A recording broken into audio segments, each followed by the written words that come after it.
तो इस मूवी की शुरुआत में हम एलन और रे को देखते हैं जो आर्टिक में एक डॉक्यूमेंट्री शूट करने के लिए आए थे। आर्टिक पर जाने के लिए इन्हें शिप पे सफर करना था। एयरपोर्ट पर कैब ना मिलने की वजह से ये लोग पोर्ट तक पहुंचने पे देर कर देते हैं, लेकिन किस्मत अच्छी थी कि अभी भी वो शिप इन दोनों का ही इंतजार कर रही थी। एयरपोर्ट पर इनका सामान भी खो चुका था, जिनमें इनके कैमरास वगैरह थे। अब फिल्म ये कैसे शूट करते, ये लोग यहाँ का एक लोकल आदमी हायर कर लेते हैं फिल्म शूट करने के लिए, जिसका नाम है शॉन। फाइनली ये लोग अब अपनी शिप में चढ़ जाते हैं और इन लोगों का सफर भी शुरू हो जाता है। इस शिप के इन लोगों के साथ बहुत से और टूरिस्ट भी सफर कर रहे थे। सभी बहुत ज्यादा खुश और एक्साइटेड थे। रे और एलन अपनी डॉक्यूमेंट्री बनाना शुरू कर देते हैं, जिसका शुरू शॉन रिकॉर्ड करता है, लेकिन उसके काम से ये दोनों ज्यादा खुश नहीं। पर मजबूरी है, इनको इस टाइम कोई दूसरा कैमरामैन भी नहीं मिल सकता। शॉन का रवैया भी काफी अजीब था। शॉन के पास हमेशा एक बॉक्स होता था जिसके अंदर पुराने स्टाइल के रेडियो की तरह की कोई डिवाइस थी। वो इसे कभी भी अपने से दूर नहीं रखता था, लेकिन फिर नाश्ता करने के बाद वो गलती से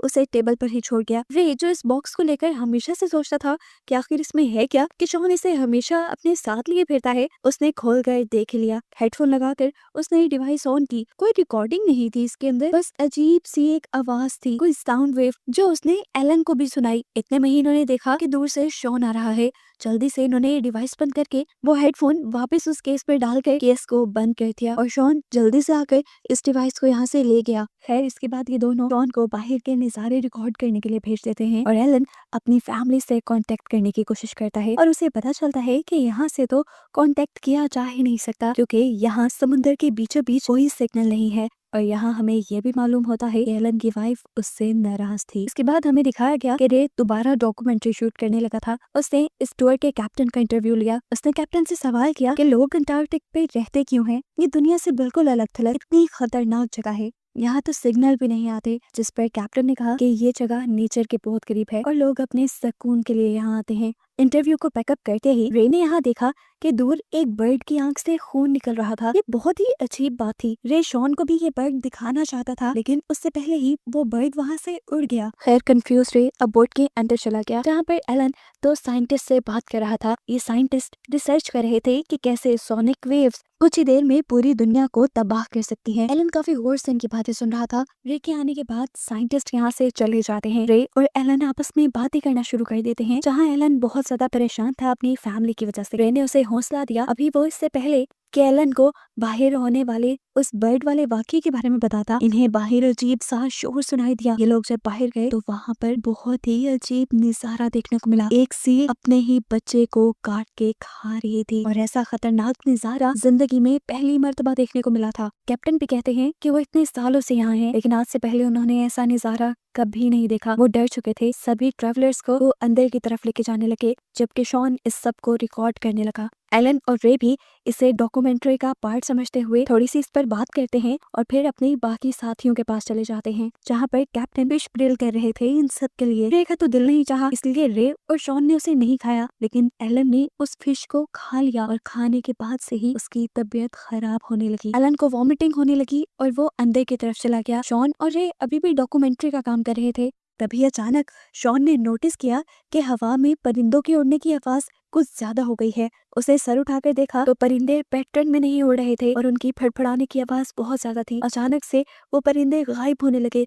इससे पहले कि वो ये सबको नोटिस करवाता, पीछे मुड़कर उसने देखा कि यहाँ के सभी लोग गायब हो गए हैं। अजीबोगरीब तरीके से यहाँ कोई इंसान नहीं रहा था। हैरान होकर उसने रे को देखा। शॉन ने ये सब कुछ रिकॉर्ड किया था। उसने अपनी रिकॉर्डिंग में देखा तो सच में लोग गायब हुए थे और वो कंफ्यूज हो गया कि आखिर ये सब हुआ कैसे। रे को लगा कि कोई उन पर प्रैंक कर रहा है। उसने अंदर जाकर ये बात एलन को बताई और ये सब मिलकर पूरी शिप पे लोगों को ढूंढने लगे, लेकिन इन्हें कोई नहीं मिला। और तब जाकर इन्हें एहसास हुआ कि यहाँ पर सच में कुछ बहुत गलत हो चुका है। अब ये लोग शॉन से पूछते हैं, तुम तो सब रिकॉर्ड कर रहे थे, तुम्हें पता चला कि ये सब क्या हो रहा है? लेकिन शॉन ने भी बताया कि उसे खुद समझ नहीं आई यहाँ पे क्या हो गया है। इन्होंने अब अपने सेल फोन ढूंढे ताकि किसी को मदद के लिए बुलाए, लेकिन यहाँ सिग्नल्स भी नहीं थे। एलन की तबीयत और भी ज्यादा बिगड़ने लगी थी। उसके मुंह से भी अब खून आ रहा था वो नहीं समझ पाया कि आखिर उसे हुआ क्या। यहाँ रे अब शिप के कंट्रोल सेंटर में जाकर रेडियो से हेडक्वार्टर कांटेक्ट करने की कोशिश करता है, लेकिन वहां से भी इन्हें कोई जवाब नहीं मिल रहा। अब ऊपर शॉन जो सब चीजें देख रहा था, दूर उसे एक आइलैंड नजर आ गया। ये खुशी की बात थी, वहां जाकर ये लोग किसी से मदद मांग सकते थे। जल्दी से उसने आकर ये बात रे और एलन को बताई। एलन वहां जाना नहीं चाहता था, लेकिन आखिर में रे ने उसे मना ही लिया कि मदद के लिए वहां जाना बेहतर है। अब एलन भी ऊपर की तरफ आ गया। जहाँ आते ही रोशनी में रे ने नोटिस किया कि एलन की गले पे किसी के काटने का निशान था, लेकिन एलन को ऐसा कुछ भी याद नहीं था कि उसके साथ कोई हादसा हुआ हो। ये जख्म काफी गहरा था, जिसका इलाज करना जरूरी था। रे के आने से पहले यहाँ एलन को एक कैमरा भी मिला था, जो एक टूरिस्ट का था। इस कैमरे में वो सब रिकॉर्ड हुआ था कि कैसे एक सेकंड पे सारे इंसान यहाँ से गायब हो गए। ये देखकर एलन और भी ज्यादा परेशान हो जाता है। ये लोग अब यहाँ से जरूरी सामान लेते हैं और एक लाइफ बोट में बैठकर उस छोटे से आइलैंड की तरफ बढ़ने लग जाते हैं। इस जगह पहुंचने पर एक सबसे अजीब बात ये हुई कि इन्हें यहाँ इतने बड़े टाउन में भी कोई इंसान नजर नहीं आया। इन्हें अपनी आंखों पे यकीन नहीं आ रहा था। इन्हें लगा शायद सर्दी की वजह से लोग अंदर की तरफ होंगे। इन्होंने टाउन को छान मारने का फैसला किया और आगे बढ़े ये लोग, लेकिन हर होटल, हर मॉल, हर घर खाली था। कहीं पे भी कोई नहीं था। ये जगह कौन सी थी इन्हें तो ये भी पता नहीं था, लेकिन यहाँ की लिखी हुई चीजों से इन्हें लगा कि ये रशिया है। शॉन अब इन दोनों से कहता है कि हम तीनों किसी भी हाल में एक दूसरे से दूर नहीं होंगे, क्योंकि हालात मुझे बिगड़ते फील हो रहे हैं। ये लोग अब छानबीन करने के लिए जिस मॉल के अंदर आए थे, वहाँ के इंडोर गेमिंग सेंटर से इन्हें अजीब आवाजें आई। वहाँ जाकर उन्होंने देखा कि एक हिरन जख्मी पड़ा था और तड़प रहा था। उसके जिस्म पे बिल्कुल वैसे ही जख्म के निशान थे जैसे जख्म के निशान एलन के जिस्म पे थे। हैरान होकर ये लोग बाहर आ गए। एक होटल के अंदर आकर रे ने टेबल पे रखा सूप देखा। वो अभी भी गर्म था, जिसका मतलब था कि यहाँ के सभी लोग भी शिप के लोगों की तरह एकदम से गायब हुए थे। यहाँ कुछ तो अननेचुरल हुआ था। ऐसा लग रहा था कि यह हादसा किसी का किया गया हो, क्योंकि अगर नेचुरली लोग मरते तो यहाँ पर उनकी लाशें तो होती। अभी वो लोग यही सब सोच रहे थे कि एलन दर्द से तड़पने लगा। रे ने देखा कि उसकी टांग के ऊपर भी बड़े बड़े जख्म थे। दर्द से एलन की हालत इतनी खराब थी कि वो आगे इन्वेस्टिगेशन करने के लिए भी इनके साथ नहीं बढ़ सकता था। जिसके बाद रे और शॉन ने अकेले आगे बढ़ने का फैसला किया और एलन अपनी दवाई लेने के लिए बोट की तरफ बढ़ने लगा। रास्ते में उसे एक पोलर बियर भी दिखा, जिसका पूरा जिस्म भी उसी की तरह जख्मी था। एलन डर गया कि वो उसे मार खाएगा और एलन भाग भी नहीं पाएगा, लेकिन हैरानकुन तौर पर पोलर बियर ने उसे कुछ भी नहीं कहा। यहाँ पर रे और शॉन को एक बिल्डिंग में एक लाइट चलती हुई दिखाई दी। उन्हें लगा कि जरूर वहाँ कोई होगा। ये लोग जब वहाँ गए तो नाउम्मीद हो गए, क्योंकि यहाँ पर भी इन्हें कोई नहीं मिला था। काफी देर गुजर गई थी, अंधेरा भी हो रहा था। एकदम से बाहर रे को एक फायर लाइट चलती हुई दिखाई दी। ये देखकर फौरन उसे एलन का ख्याल आया। वो बाहर गया तो एलन जमीन पर बैठा था, लेकिन ये फायर एलन ने नहीं किया था। वो एलन को लेकर घर के अंदर आ गया और खुद अपने खाने पीने का कुछ इंतजाम करने को सोचने लगा। एलन के पास अभी भी वो कैमरा था जो उसने अपने साथ एक ट्रैवलर का अपनी बोट से उठाया था। इस कैमरा की फुटेजेस में वो ये साफ देखता है कि जब सारे लोग गायब हुए थे तब शॉन नहीं गायब हुआ और शॉन उन सबकी वीडियो रिकॉर्ड कर रहा था। यानी जरूर उसे कुछ पता और उसने जरूर इन सबसे वो सच्चाई छुपाई है। एलन फौरन के बाद रे को बताना चाहता था, लेकिन रे इस टाइम अकेले नहीं बल्कि शॉन के साथ उसके पास आया। उन्होंने फैसला किया कि ये लोग जल्दी इस इलाके से निकल जाएंगे। इनके पास एक लाइफ बोट तो थी ही, लेकिन अब उसमें मसला था कि फ्यूल कम था। रे ने फैसला किया कि वो फ्यूल इकट्ठा करेगा बाहर मौजूद मोटर कार्स में से, जबकि एलन के पास यहाँ शॉन रुक गया। शॉन समझ गया था कि एलन कुछ बताना चाह रहा है रे को, इसलिए उसने एलन के कान के ऊपर वही हेडफोन्स लगा दिए और उसे वही साउंड वेव सुनाने लगा जो कुछ देर पहले वो खुद भी सुन रहा था। इतने खतरनाक माहौल में भी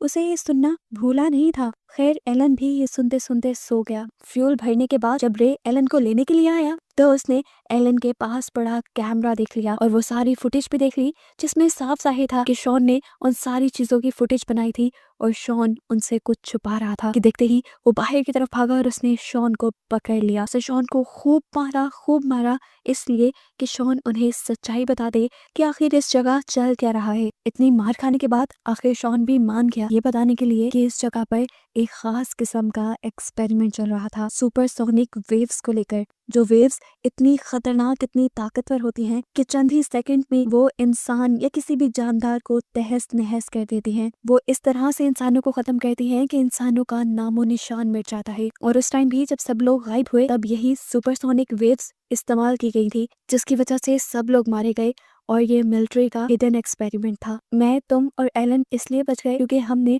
वो साउंड वेव सुन रखा था जो साइंटिस्ट ने हमें दिया था और इससे हमारे दिमागों पर उस सोनिक वेव का असर नहीं हुआ। मैं जानता था कि तुम दोनों ने भी वो साउंड वेव सुन ली है, इसीलिए तो तुम लोग आज मेरे सामने जिंदा हो। मैं तुम्हारे लिए ही फुटेज रिकॉर्ड करने यहाँ नहीं आया था, बल्कि मुझे आर्मी वालों ने ही यहाँ भेजा था। और अब जबकि तुम ये सारी बातें सच जान चुके हो, तो अब तुम दोनों के साथ साथ मुझे भी मार दिया जाएगा, क्योंकि मुझे ये सब सीक्रेट रखना था और मैं रख नहीं पाया। ये सब बातें सुनकर रे शॉक में था। उसने पूछा, फिर एलन के जिस्म पे जख्म कैसे है? तब उसने बताया कि ये सुपरसोनिक वेव्स की वजह से ही है। उसने असल में कैप्टन की दी हुई फिश खा ली थी, जो पहले ही उन वेव्स से इन्फेक्टेड थी, इसीलिए वो थोड़ा बीमार हो गया लेकिन मरा नहीं। इसके बाद दोबारा शॉन बताता है कि मुझे मिलिट्री वालों ने एक सैटेलाइट फोन दिया था, जिससे मैं उनसे राब्ता कर सकूं और वो मुझे यहाँ से रेस्क्यू कर लें, लेकिन अब मैं उनसे भी राब्ता नहीं कर पा रहा, जिसका साफ मतलब है कि अब किसी भी लम्हे हम तीनों भी मारे जाएंगे। रे ये सारा सच जब एलन को बताने के लिए आया, तो उसने देखा कि एलन पहले से ही मरने की हालत में है। एलन ने अपनी फैमिली के लिए एक लास्ट मैसेज रिकॉर्ड किया, जिसके बाद रे ने उसका ये फोन और सारी चीजें एक बैग में डालकर झील में फेंक दी, ताकि किसी को तो ये मिल पाए। जबकि यहाँ दूसरी तरफ देखने को मिला कि शॉन अभी भी मिलिट्री वालों से कांटेक्ट करने की कोशिश में था। फिर अचानक हमें गोली चलने की आवाज आई और दिखाया गया कि शॉन पर किसी ने गोली से हमला करके उसे मार दिया है। मारने वाला कहाँ था नहीं दिखाया गया। रे जहाँ छुपा हुआ था, उसने छुपकर ये सारी चीजें देखी और ये देखकर वो घबरा गया। इस टाइम उसके पास के फोन की रिंग हुई और वो समझ गया कि ये मिलिट्री वाले ही होंगे, क्योंकि पहले ये सारे फोन काम नहीं कर रहे थे। वो ये भी बात समझ गया कि मिलिट्री वाले उन्हें भी स्टडी कर रहे थे और अब उन्हें मार दिया जाएगा। और बस इसी खौफ में रे को दिखाते हुए ये मूवी यहाँ खत्म हो जाती है, इस मिस्टीरियस एंडिंग के साथ कि रे बचेगा भी या उन्हीं के हाथों मारा जाएगा।